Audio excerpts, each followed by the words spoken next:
Today, I rise to speak to House Bill 5420.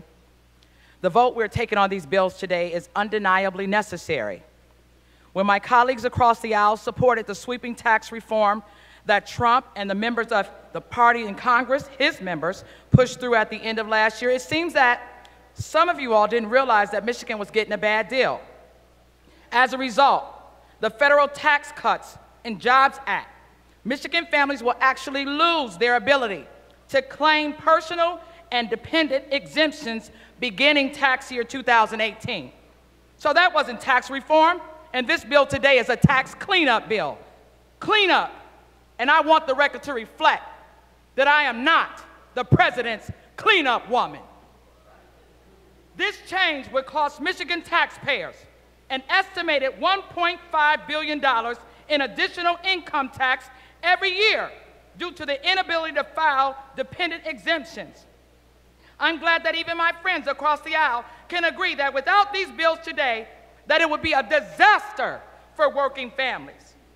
For years, my Democratic colleagues have been pushing for increased personal exemptions so that Michigan families could keep more of their hard-earned dollars. Isn't that what we're supposed to do? Where is our comeback? Where is our families' comeback? They've been trying to be in a position so that they can afford things like auto insurance that we still haven't fixed.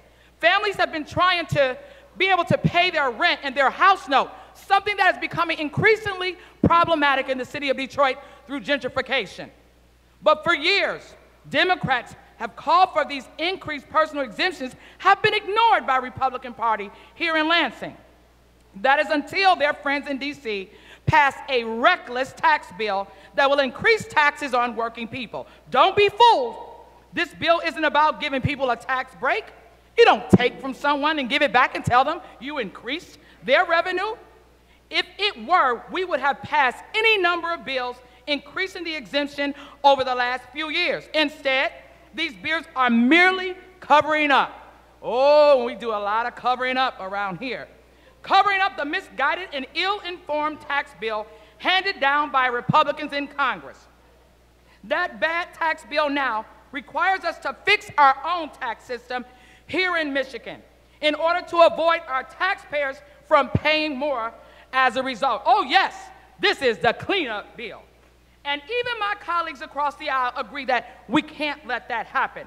So I am happy to lend my support to these bills today to fix the mistakes made by the president and Republicans in Congress, because the hard-working people of Michigan should not be shouldered with yet another burden, thanks to poor, divisive partisan politics. Tell the president I'm not his cleanup woman.